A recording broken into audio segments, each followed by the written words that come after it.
All right, folks, we are back here on WLTH 1370M. That's 92.7 in the FM dial. This is Straight Out of the Cannon. I am Scott Cannon here on a Friday night. It is Valentine's Day for all. Hey, ladies, it's your day. Even though I just heard on Eve's show, she said that a poll was taken that said that men care more about Valentine's Day than women. I just find that extremely hard to believe. I'm sorry. But happy Valentine's Day to all the men and women out there if y'all celebrate it. It's 6:36 in the PM here on Valentine's Day. The future's here. The future's now. Let me get this call before I go to the next topic. Hello, caller. What's up? How you doing, young man? I'm enjoying your show. Well, thank you so much. Happy Valentine's Day to everybody that's listening. Yes, yes. Okay. You know what I've said a long time ago? The government is like pimps, and we the biggest you-know-whats they got. Yep. How can you send $130, $40 billion to somewhere? Do you see them building Ukraine back up over there? Putting anything up? No. So, and then something here, you got bridges falling down, houses abandoned, need to be torn down. Oh, we don't have the money. We're going to have to shut the government down. How can you find money to send somewhere else, but you can't do it here? Mm-hmm.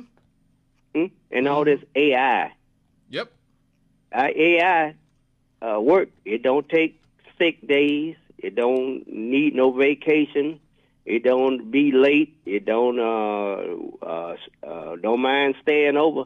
But can AI go out there and buy a car, a house, food? Nope. Study cutting jobs from people, and people study sitting back looking at the same dumb stuff go on year after year and putting up with it. Now, Trump running his mouth when enough these white folks that voted for him love him, them good old boys, and had enough of them and see they getting hurt too, somebody going to do something to him. Yeah. I'm telling you. Okay, you rich, filthy rich. You got all kind of money. They might mess off millions of dollars, take more to raise people can live years off of. They don't care because it's steady coming in. Don't know, greedy, I heard and then study sitting here talking about what he gonna do. What he gonna do when he mess around here and cut off Social Security? People working and work just like you said about the young folks over in Ukraine. They didn't kill. You got older people now in the service. It's going to be the same way around here. You got a lot of older people that's in work all their lives. So many years in these mills, steel mills in different places, getting their Social Security and pension, trying to make it. A dozen eggs cost you, what, $6, $7? I wouldn't care if I ever eat another egg. Ain't that crazy about an egg. But you know what? You go to these restaurants and stuff, and you go and sit down and eat. What you think them prices going to do? Oh, man. They already inflating. They already inflating. Yeah. And don't know when to quit. Like they say, the people don't understand. You don't know when to stop. A lot of this automated stuff is good to help out and things like that. But you pull up to like a White Castle. This is such a so-and-so.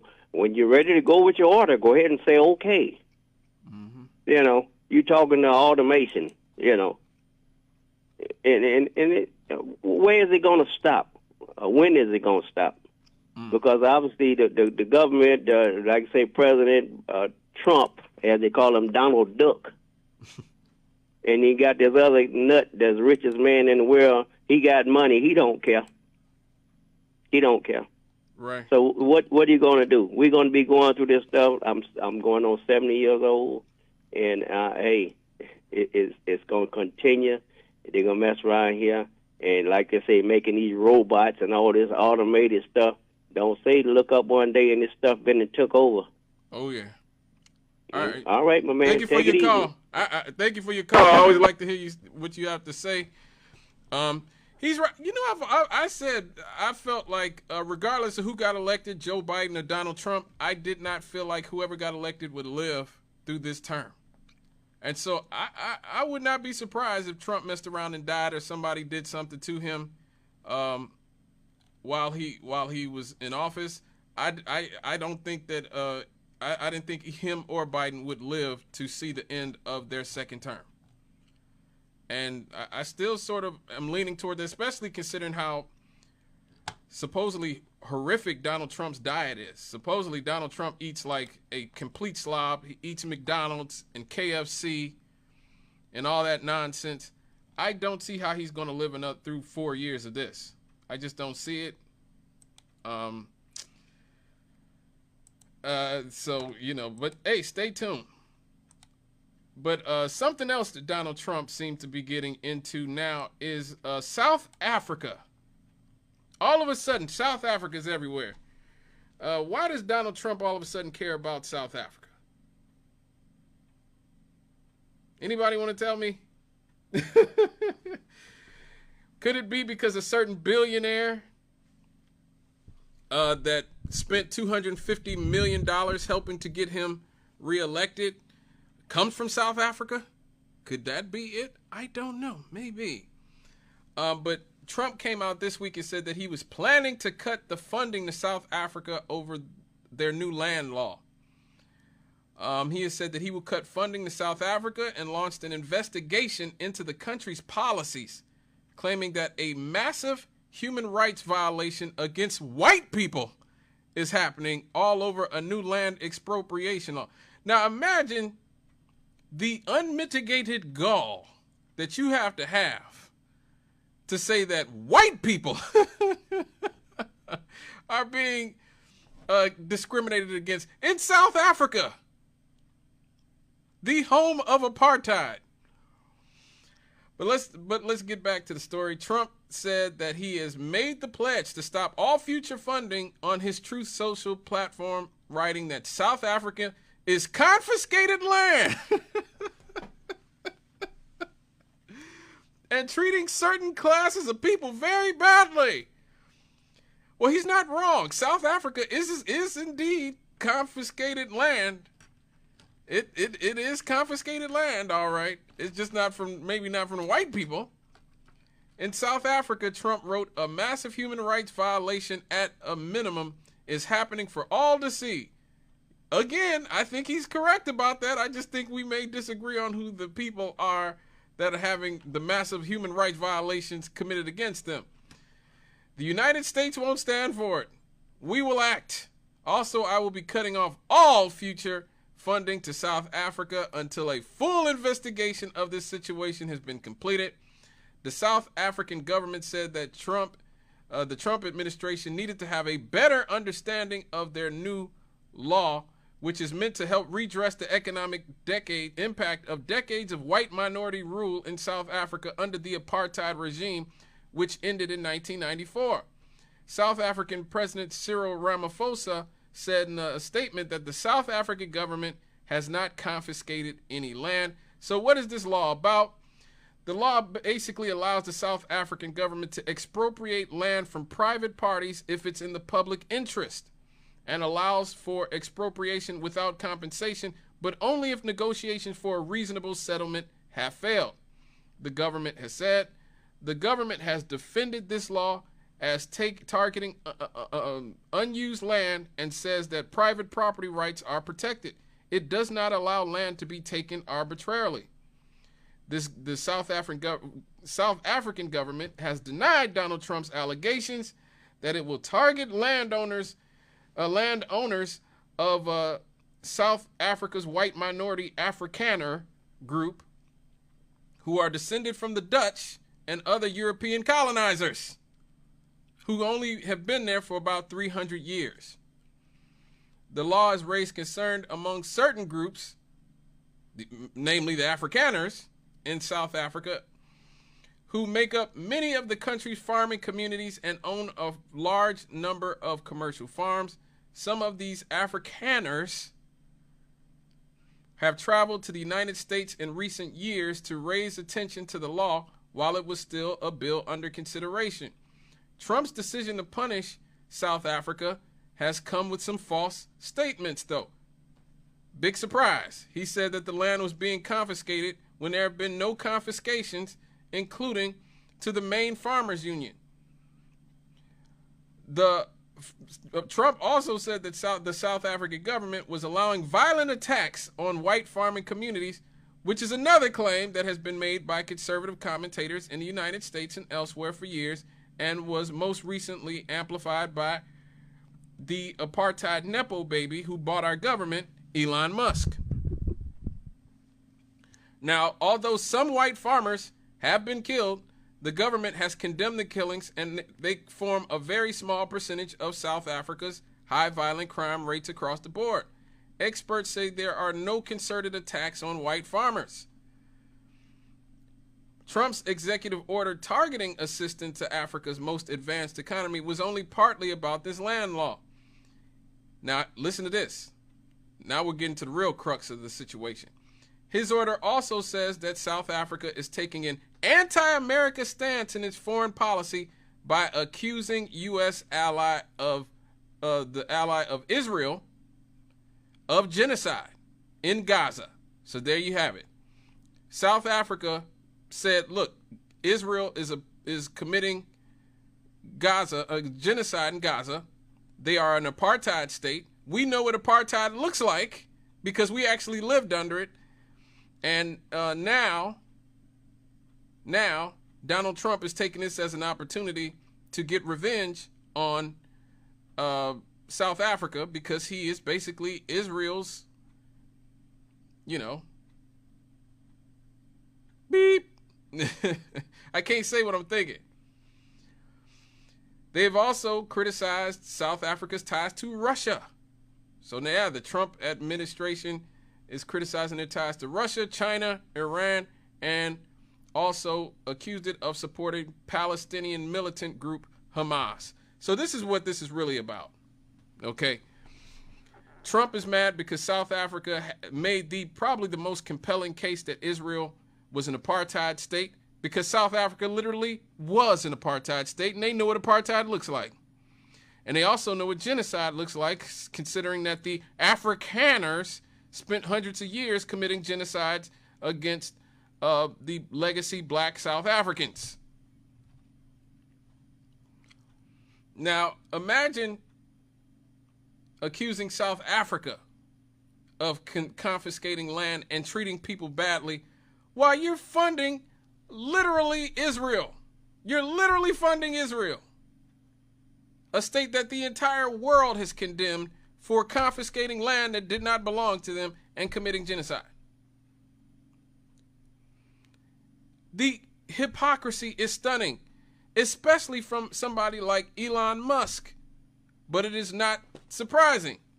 Recently, Elon Musk said that Italy should be for Italians and Japan should be for the Japanese when he was talking about the surge in immigration across Europe.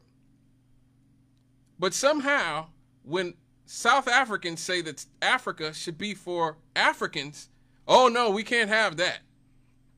We can't have Africa for Africans.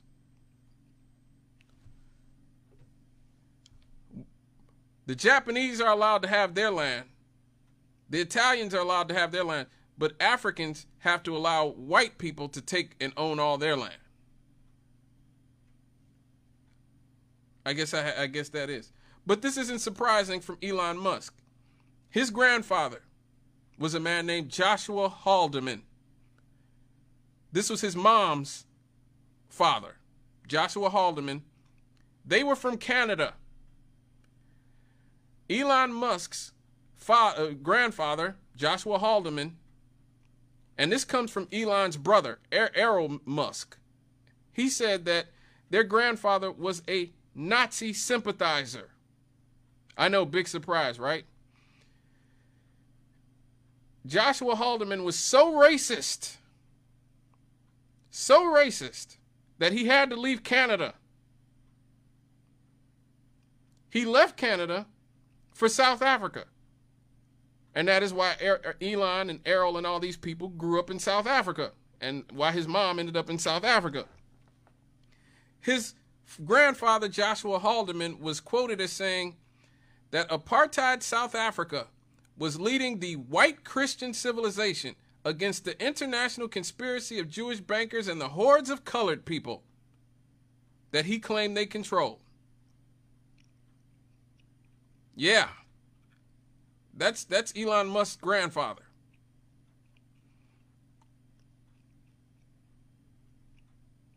That's who these people are. Let me get this caller. Hello, caller. What's up? Yes, Scott. How are you doing this evening? It's all good. Yeah. Have you ever been to South Africa? Oh, no, not yet. Probably Okay, won't get a I've been chance there. to now. They might keep me out now. I've been there twice. Oh, wow. I spent 12 days the first time and 8 days the second time. Wow. And how dare they say that the whites have been mistreated over there? When you go over there, there's a section where the whites live in. Mm. There's another section where the colors live in. That means they got some white blood. Mm. And then there's a section where the blacks live. Mm. The blacks live in, oh my God, they live in cardboard boxes. Wow. As their houses. They may have some cloth on top of some sticks over their heads. Their water streams are completely black, like they're mud. Wow. That's where they're getting their water from.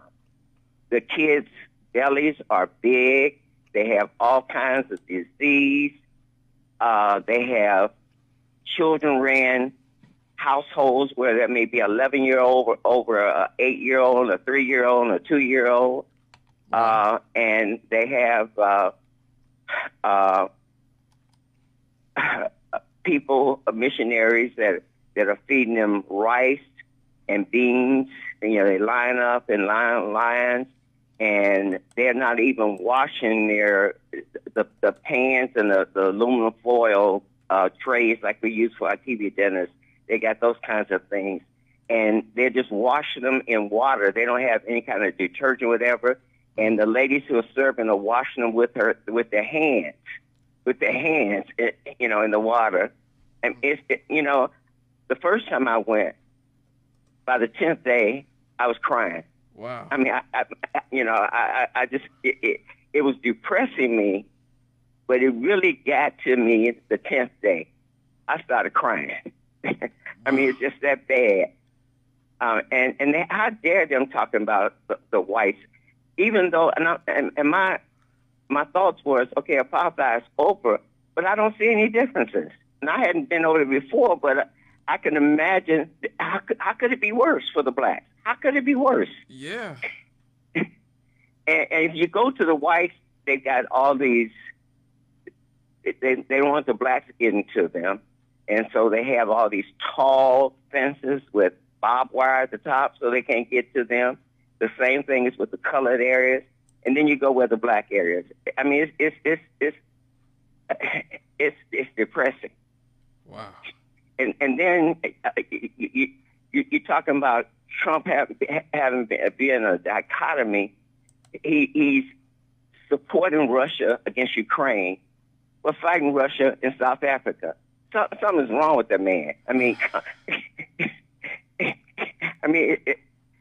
I just want to share. I just want to share running that. the show. Oh yeah, running the show. Without a doubt. And I just wonder when it's gonna end, because when Times came out and said that Elon was the president and Trump was his vice, I thought that would be enough to cause Trump, with his ego, to turn on Elon. But something has to happen to one of them to keep them from destroying America, because they on the route to do just that. Oof. How do you go in and get rid of the whole department of the CIA? How do you get rid of all of them? And you don't even have anybody for transition. And then what about the welfare of this country?